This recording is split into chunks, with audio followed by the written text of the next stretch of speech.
आज के इस पार्ट में हम डिस्कस करेंगे +2 अकाउंटेंसी के चैप्टर साझेदारी फर्म का विघटन की इम्पोर्टेंट थ्योरी।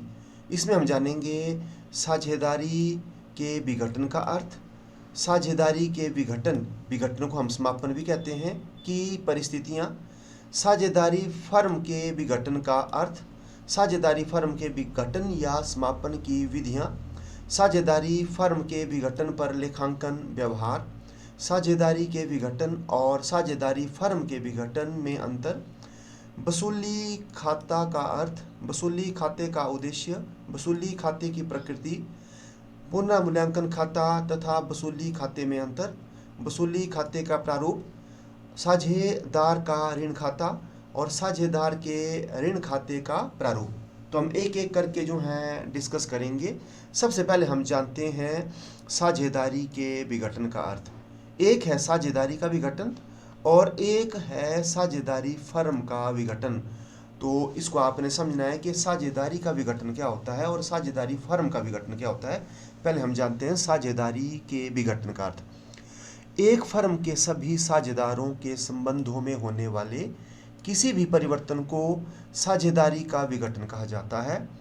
इस प्रकार जब भी एक नए साझेदार का फर्म में प्रवेश होता है या एक वर्तमान साझेदार अवकाश ग्रहण करता है या उसकी मृत्यु होती है तो फर्म का पुनर्गठन होता है। उन सभी परिस्थितियों में जिसमें साझेदारी का पुनर्गठन होता है उसमें साझेदारी का विघटन होता है। साझेदारी के विघटन की दशा में फर्म पुनर्गठित रूप से चलती रहती है। उदाहरण के लिए किसी साझेदार के अवकाश ग्रहण करने अथवा मरने पर शेष साझेदार फर्म के व्यवसाय को चालू रख सकते हैं। तो अब इसको समझाता हूँ कि ये क्या है साझेदारी के विघटन।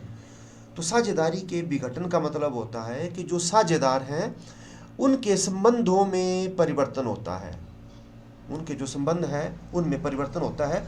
तो परिवर्तन कब होता है? जब कोई नया साझेदार आएगा या किसी साझेदार की रिटायरमेंट हो जाएगी या किसी की मृत्यु हो जाएगी तो उसके बाद कोई नया साझेदार जो है इसमें फर्म में प्रवेश कर देगा तो उनके संबंधों में हो जाएगा परिवर्तन। लेकिन जो फर्म है वो काम करती रहेगी, वो काम करना बंद नहीं करेगी।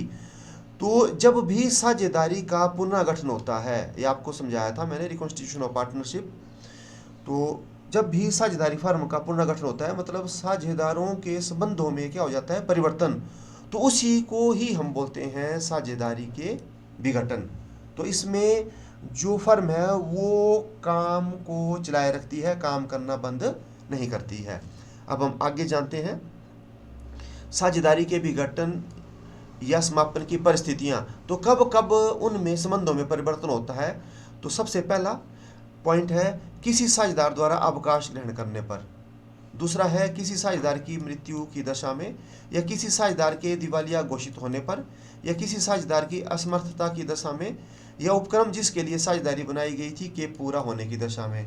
तो ये जो हैं स्थितियां, इनमें जो साझेदारी है उसका विघटन होता है, उसका समापन होता है। मतलब जो संबंध है उनमें परिवर्तन होगा और जो फर्म है वो अपना काम को करती रहेगी। ठीक है, तो ये हमने जान लिया साझेदारी फर्म के विघटन की परिस्थितियां। अब हम जानते हैं साझेदारी फर्म का विघटन का मतलब क्या होता है। तो साझेदारी फर्म के विघटन का अर्थ फर्म के व्यवसाय का बंद होना है जब सभी साझेदार का फर्म से संबंध विच्छेद हो जाता है। इसका सामान्य अर्थ सभी साझेदारों के मध्य साझेदारी की समाप्ति है। साझेदारी फर्म के विघटन पर फर्म की संपत्तियों को बेचा जाता है और दायित्वों का भुगतान किया जाता है। भारतीय साझेदारी अधिनियम 1932 की धारा 39 के अनुसार एक फर्म के सभी साझेदारों के बीच साझेदारी का टूटना ही साझेदारी फर्म का विघटन कहलाता है।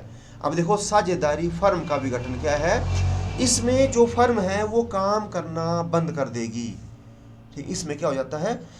फर्म जो है काम करना बंद कर देगी। जबकि आपको बताया कि साझेदारी के विघटन में फर्म काम करना बंद नहीं करेगी, इसमें बस साझेदारों में संबंधों में परिवर्तन होगा और वो काम सुचारू रूप से चलता रहेगा। इसमें विघटन में क्या होता है, साझेदारी फर्म के विघटन में, कि फर्म जो है काम करना बंद कर देगी और जितनी भी संपत्तियां हैं फर्म की उनको बेचा जाता है और जितनी लाइबिलिटीज है उनका क्या कर दिया जाता है, भुगतान कर दिया जाता है। और साझेदारों के जो है फर्म के साथ जो संबंध होते हैं उनका विच्छेद, मतलब वो समाप्त हो जाते हैं। तो साझेदारी के समापन में आपको बताया कि जो आपका व्यवसाय है वो चलता रहता है, लेकिन जब साझेदारी फर्म का विघटन हो जाए तो वो व्यवसाय पूर्ण रूप से बंद हो जाता है। तो आपको बता दिया, अब आपको क्लियर हो गया होगा। अब हम आगे जानते हैं कि साझेदारी फर्म का विघटन कब हो सकता है, उसकी विधियां क्या है, भेद क्या है, कब कब मतलब फर्म जो है काम करना बंद कर सकती है। तो पहला हो गया पारस्परिक समझौते द्वारा। एक फर्म तब विघटित हो सकती है जब सभी साझेदार इसे विघटित करने के लिए तैयार हो जाए। तो एक हो गया उन्होंने एग्रीमेंट कर दिया कि नहीं हमने इसको बंद कर देना, तब वो जैसे जो है फर्म जो है काम करना बंद कर सकती है। दूसरा होता है अनिवार्य समापन, कंपल्सरी। निम्नलिखित दशाओं में एक फर्म की समाप्ति अनिवार्य रूप से हो जाती है। तो सबसे पहला इसमें पॉइंट है अनिवार्य समाप्ति में, जब समस्त साझेदार अथवा एक को छोड़कर समस्त साझेदार दिवालिया घोषित कर दिए जाएं। तो जब जो पार्टनर हैं वो क्या हो जाते हैं, दिवालिया घोषित हो जाते हैं। दिवालिया मतलब या तो सब के सब दिवालिया हो गए या एक को छोड़ करके सब दिवालिया हो गए। दिवालिया का मतलब होता है अपने ऋणों का भुगतान करने के लिए वो सक्षम नहीं रहते हैं, ठीक है, तब फिर अनिवार्य समापन जो है करना पड़ता है। दूसरा, जब किसी घटना के घटित होने पर फर्म का व्यवसाय चलना अवैधानिक हो जाए या कोई मतलब एक ऐसा इवेंट हो जाता है फिर उसके बाद लगता है कि नहीं अगर हम इसको चलाते रहेंगे तो इलीगल हो जाएगा बिजनेस, तब भी फिर अनिवार्य रूप से उसका जो है समापन करना पड़ता है। तो ये 2 पॉइंट कर लिए डिस्कशन। अब थर्ड है सूचना द्वारा विघटन। यदि साझेदार ऐच्छिक साझेदारी हो तो कोई भी साझेदार अन्य साझेदारों को फर्म का विघटन करने की अपनी इच्छा लिखित सूचना देकर विघटन करवा सकता है। तो मतलब ऐसा होता है कि जब आपकी ऐच्छिक है, पार्टनरशिप क्या है, ऐच्छिक है, वॉलंटरी है, तो उसमें भी कोई भी जैसे जो है साझेदार क्या कर सकता है, वो मतलब उसको विघटन करने की जो है एक सूचना दे करके उसको विघटन करवा सकता है। तो एक ये भी हो जाता है पॉइंट। इसके बाद होता है आकस्मिक घटनाओं के घटित होने पर, कोई ऐसी घटना जिनके बारे में नहीं सोचा हुआ है, ठीक है, तब भी साझेदारी फर्म का विघटन हो सकता है। तो पहला हो सकता है किसी साझेदार की मृत्यु की दशा में। दूसरा हो गया किसी साझेदार के दिवालिया होने पर या किसी निश्चित समय की समाप्ति पर या निश्चित कार्य के पूरा होने पर। तो ये 4 स्थितियां हैं। अगर कोई साझेदार की मृत्यु हो जाती है या कोई दिवालिया हो जाता है या टाइम पूरा हो गया या जो कार्य है वो पूरा हो गया, तो फिर क्या हो सकता है, उसको वो समापन कर सकते हैं, मतलब आगे को काम करना बंद कर सकते हैं। फिर आगे होता है न्यायालय द्वारा समापन। तो इसमें कोर्ट भी ऑर्डर दे सकता है फर्म को समापन करने में। तो इसको समझते हैं किसी साझेदार द्वारा वाद प्रस्तुत करने पर अथवा मुकदमा चलाए जाने पर न्यायालय निम्नलिखित में से किसी एक आधार पर फर्म के विघटन का आदेश दे सकता है। तो अब अगर कोई पार्टनर है उसने मुकदमा चला लिया फर्म के विरुद्ध, तो कोर्ट भी बोल सकता है कि अब इस फर्म के विघटन का आदेश दे सकता है। तो वो क्या क्या हो सकता है, तो एक हो सकता है कि साझेदार के पागल होने पर, जैसे कोई साझेदार पागल हो गया तो कोई दूसरा साझेदार बोल सकता है कि इस फर्म का क्या कर दो, विघटन। या दूसरा, साझेदार के स्थायी रूप से अयोग्य घोषित होने पर, जो कोई पार्टनर है वो अयोग्य हो गया, काम करने के लायक नहीं रहा। तीसरा, साझेदार के दुराचरण के आधार पर कोई मतलब जैसे मिसबिहेव करता है तो उस आधार पर भी एक जो पार्टनर है कोर्ट जा सकता है और कोर्ट जो फर्म की समाप्ति का आदेश दे सकता है। या साझेदार के समझौते भंग करने पर या एग्रीमेंट जो है वो भंग हो गया, जो पुराना खत्म हो गया, या किसी साझेदार के भाग का हस्तांतरण होने पर, या जो पार्ट है वो किसी और को क्या कर दिया, ट्रांसफर कर दिया, तब भी समापन हो सकता है। या व्यवसाय में निरंतर हानि हो रही हो, कि जो बिजनेस है वो लगातार हानि में जा रहा है, उसमें प्रॉफिट नहीं हो रहे हैं, तब भी एक जो है जो पार्टनर है वो मुकदमा कर सकता है और कोर्ट साझेदारी फर्म के विघटन के आदेश दे सकता है। फिर फर्म के विघटन की दशा में फर्म का कारोबार बंद हो जाता है। ये आपको बताया, जब भी साझेदारी फर्म का विघटन हो तो कारोबार क्या हो जाता है, बंद। और समस्त संपत्तियां बेच दी जाती है, ये आपको बताया। और बेचने के बाद जो पैसा आता है दायित्वों का भुगतान कर दिया जाता है एवं साझेदारों के हिसाब किताब या दावे निपटारे जाते हैं। तो ये आपको बता दिया। अब आगे हम चलते हैं कि साझेदारी फर्म के विघटन पर लेखांकन व्यवहार, अकाउंटिंग ट्रीटमेंट कैसे कैसी होती है, क्या क्या हमारे को जो है करना पड़ता है जब हम साझेदारी फर्म का विघटन करते हैं। तो जब साझेदारी फर्म का विघटन होता है तब फर्म की पुस्तकें बंद की जाती हैं। फर्म की पुस्तकों को बंद करने के लिए निम्नलिखित लेखांकन क्रियाएं करनी पड़ती हैं। तो सबसे पहले होती है कि फर्म की पुस्तकों में आवश्यक जर्नल लेखे करना। तो जो जो इम्पोर्टेंट जर्नल एंट्रीज होती हैं वो हमारे को जो है वो नंबर 1 करनी पड़ती है। सेकंड में वसूली खाता बनाना एवं इस खाते से होने वाली लाभ या हानि को सभी साझेदारों में उनके लाभ हानि के अनुपात में विभाजित कर उनके पूंजी खाते में हस्तांतरित करना। तो सेकंड नंबर पे पहले तो हम जनरल एंट्रीज वगैरह तैयार करेंगे, दूसरी हम वसूली खाता क्या करेंगे तैयार। और वसूली खाते में जो भी हमारे को लाभ और हानि होगा वो सभी साझेदारों में जो उनका लाभ हानि विभाजन अनुपात है उसमें बांट दिया जाएगा। तो एक ये अकाउंटिंग ट्रीटमेंट करनी पड़ती है। और थर्ड नंबर पे साझेदारों के ऋण खाते, हमारे को पार्टनर्स के लोन बनाने पड़ते हैं, उनको क्लोज करना पड़ता है अगर फर्म ने पार्टनर से क्या किया है, लोन लिया है। और फोर्थ नंबर पे साझेदारों के पूंजी खाते का लेजर बनाना ताकि इससे पता चल सके कि किस साझेदार के पूंजी खाते में कितना जमा शेष निकलता है, अर्थात फर्म को कितना भुगतान करना है अथवा कितना डेबिट शेष निकलता है। डेबिट शेष का अर्थ होता है पूंजी की कमी। अतः पूंजी की कमी होने पर ऐसे साझेदार को अपनी निजी संपत्ति या जायदाद से क्षतिपूर्ति के लिए नगद राशि लानी होगी, तभी उसका खाता बंद होगा। तो हमारे को कैपिटल अकाउंट बनाने पड़ते हैं। तो जब भी किसी पार्टनर का कैपिटल अकाउंट क्रेडिट बैलेंस होता है, क्रेडिट का मतलब कि उसका पैसा फर्म ने देना है, अगर डेबिट निकलेगा तो इसका मतलब उससे क्या करना है, लेना है।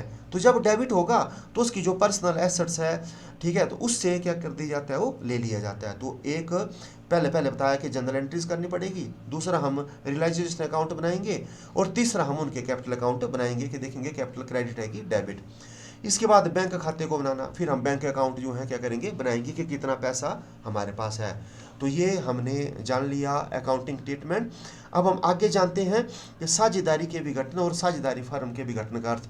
तो आपको मैंने बता दिया है कि साझेदारी का विघटन का मतलब क्या होता है, साझेदारों के संबंधों में परिवर्तन होगा और फर्म जो है काम करती रहेगी।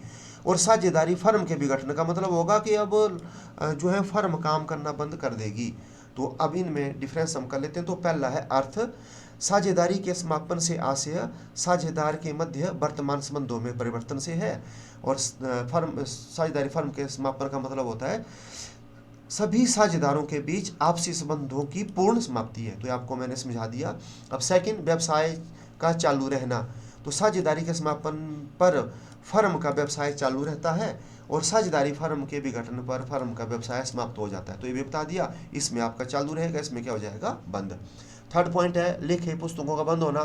साझेदारी के विघटन पर लेखा पुस्तकों को बंद करके आवश्यकता नहीं पड़ती, बंद करने की इसमें आवश्यकता नहीं पड़ती क्योंकि व्यवसाय का अंत नहीं होता है। और जबकि साझेदारी फर्म के समापन की स्थिति में फर्म की सभी लेखा पुस्तकों को बंद करना पड़ता है। तो इसमें जो है आपकी बुक्स जो है बंद नहीं होगी, ये आपकी चलती रहेगी और इसमें सारी की सारी बुक्स क्या हो जाएगी, क्लोज, अकाउंट्स क्लोज हो जाएंगे। फिर न्यायालय का हस्तक्षेप, साझेदारी के समापन की दशा में न्यायालय हस्तक्षेप नहीं करता, इसमें नहीं करता है।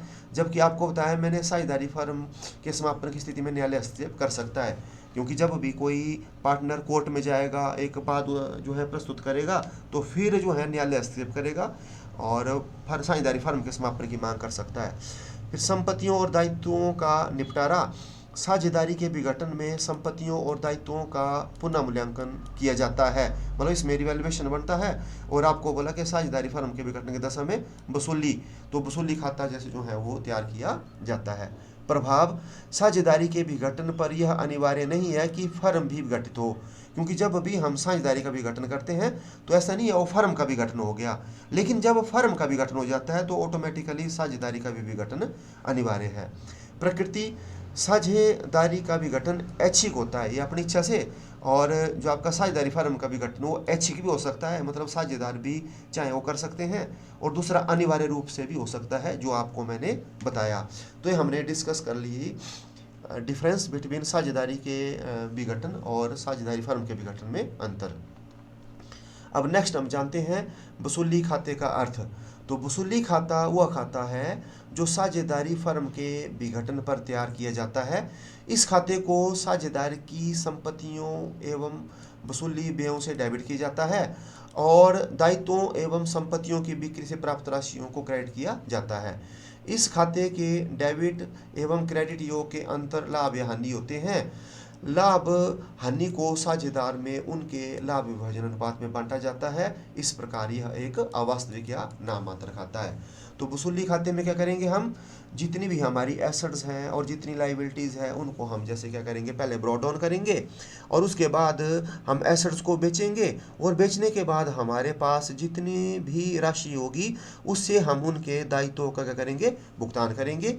फिर देखेंगे कि हमारे को कितना लाभ या हानि हो रहा है। तो लाभ और हानि को हम जो साझेदार हैं उनके लाभ हानि विभाजन अनुपात में क्या कर देते हैं, बांट देते हैं। तो वसूली खाता तैयार किया जाता है साझेदारी फर्म के समापन पर। अब हम देखते हैं वसूली खाते का उद्देश्य। तो वसूली खाते का उद्देश्य विघटित फर्म की लेखा पुस्तकों को बंद करना, संपत्तियों की वसूली एवं दायित्वों के भुगतान से लाभ हानि को दिखाना है। तो मतलब इसका मेन ऑब्जेक्टिव होता है कि जो एसेट्स है उनको बेचना, उससे जो वैल्यू आएगी, अमाउंट मिलेगा, उससे दायित्वों का भुगतान करना और फिर बाद में लाभ और हानि को दिखाना है। इसके बाद इसकी प्रकृति क्या है, तो प्रकृति यह जो है अवास्तविक खाता है। तो मतलब ये नॉमिनल अकाउंट है, क्योंकि ये जो है किसको प्रकट करता है, लाभ और हानि को। तो ये आपको यहाँ से भी एक MCQ आ सकता है कि रियलाइजेशंस का कौन सा अकाउंट होता है, तो ये नॉमिनल है, और रिवैल्यूएशन का भी कौन सा अकाउंट होता है, नॉमिनल। अब हम जान लेते हैं रिवैल्यूएशन और रियलाइजेशन अकाउंट में डिफरेंस। तो बनाने का समय, पहला पॉइंट, यह जो आपका रिवैल्यूएशन अकाउंट है यह साझेदारी के पुनः गठन अर्थात साझेदार के प्रवेश, अवकाश ग्रहण अथवा मृत्यु पर बनाया जाता है और यह साझेदारी फर्म के विघटन पर बनाया जाता है। तो जो रिवैल्यूएशन अकाउंट है वो बनाया जाता है साझेदारी के पुनः गठन पर और यह विघटन पर बनाया जाता है साझेदारी फर्म के।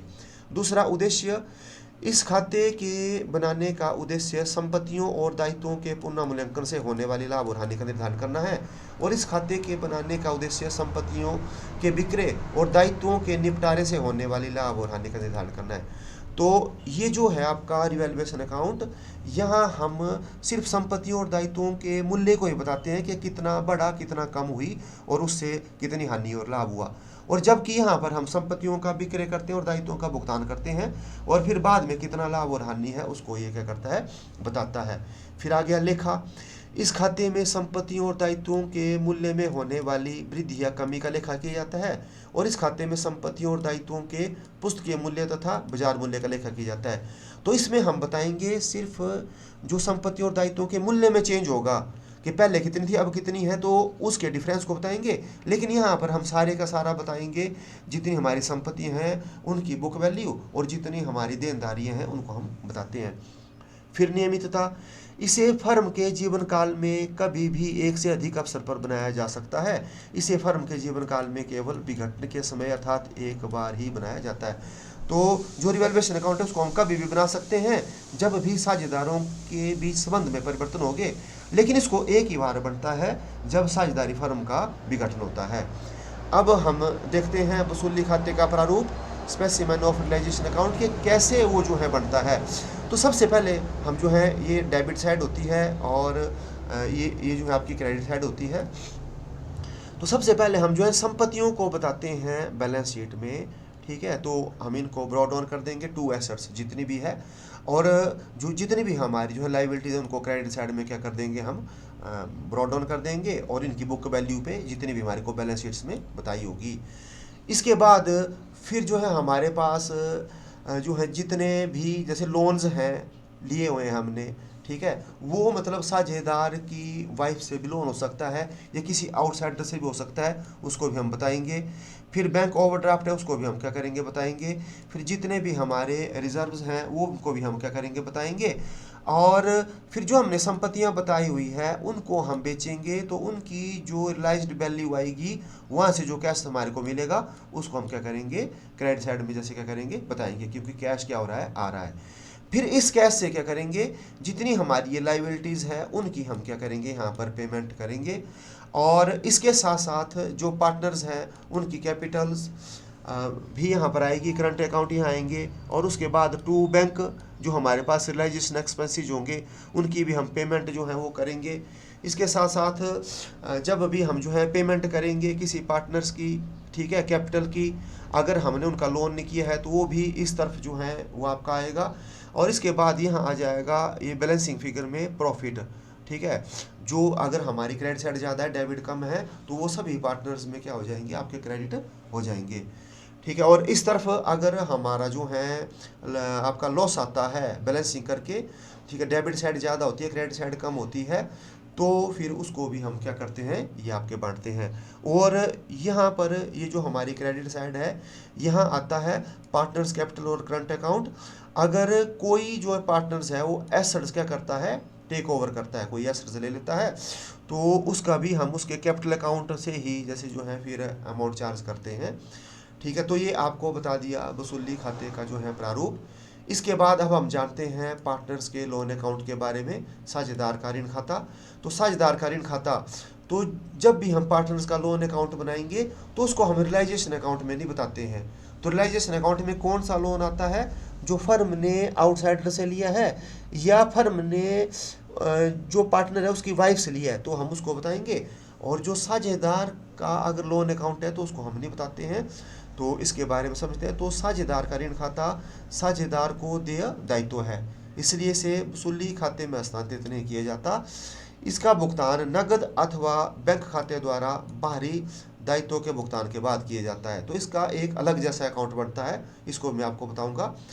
तो इसके जो पॉइंट हैं, साझेदार के ऋण खाते को वसूली खाते में हस्तांतरित नहीं किया जाता। तो सबसे पहला बता दिया कि जो अगर पार्टनर का लोन है उसको हम रियलाइजेशन अकाउंट में ट्रांसफर नहीं करेंगे। और बाहरी दायित्वों का भुगतान करने के पश्चात साझेदार के ऋणों का भुगतान किया जाता है। तो सबसे पहले जो आउटसाइडर हैं उनकी हम पेमेंट करेंगे, उसके बाद बचेगा फिर हम जो हैं साझेदार के ऋण खाते का क्या करेंगे, भुगतान। और थर्ड पॉइंट है, यदि ऋण देने वाले साझेदार के पूंज खाते में अपर्याप्त राशि जमा हो तो ऋण खाते को बंद करने के लिए इसे उसके साझेदार के पूंजी खाते में हस्तांतरित किया जा सकता है। तो देखो अभी इम्पोर्टेंट बात है कि अगर हमने क्या करना है, किसी पार्टनर्स का ऋण देना है, तो उसके लिए हमारे पास कैश नहीं है। तो कैश नहीं है तो हम क्या करेंगे, जब उसका कैपिटल अकाउंट बनाएंगे तो उसमें ही हम क्या कर देंगे, जमा कर देंगे उसकी राशि, ठीक है। अब आगे देखते हैं। ऐसी स्थिति में पार्टनर्स लोन अकाउंट को डेबिट और पार्टनर्स कैपिटल अकाउंट को क्या करेंगे, क्रेडिट। वैसे अगर हमने जैसे कैश में अगर हम पेमेंट करते हैं तो एंट्री बनती है partners loan account debit to cash और बैंक। और अगर हमारे पास कैश जो है पर्याप्त नहीं है तो हम क्या करेंगे, पार्टनर्स लोन अकाउंट को डेबिट तो करेंगे, लेकिन कैश और बैंक की जगह किसको क्रेडिट कर देते हैं, पार्टनर्स का कैपिटल अकाउंट को क्या कर देते हैं, क्रेडिट। फिर ऑटोमेटिकली उनके जो कैपिटल अकाउंट है, जो पार्टनर जिससे लोन लिया है उसका वो क्रेडिट हो जाएगा, ठीक है ना। तो ये आपको बता दिया। अब हम देखते हैं इसका format, last partners loan account का फॉर्मेट कैसे बनता है। तो इसमें सबसे पहले हम बैलेंस को ब्रॉ डाउन करेंगे, यहाँ पर उतनी राशि आ जाएगी जितनी हमने क्या करनी है, उस पार्टनर्स को देनी है। और फिर जब हम कैश में उसकी पेमेंट कर देते हैं तो हम कर देंगे यहाँ पर टू बैंक, ठीक है। और ये अकाउंट क्या हो जाता है, ये आपका क्लोज हो जाता है।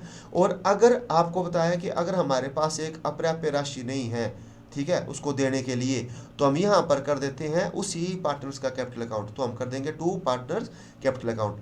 फिर जब हम पार्टनर्स का कैपिटल अकाउंट बनाएंगे तो वहाँ पर पार्टनर्स का लोन ऑटोमेटिकली क्या हो जाएगा, क्रेडिट। तो आज के इस वीडियो में हमने जो है डिस्कस कर लिया साझेदारी फर्म के विघटन की थ्योरी। तो आज के इस वीडियो में इतना ही, मिलते हैं नेक्स्ट वीडियो में। Thank you.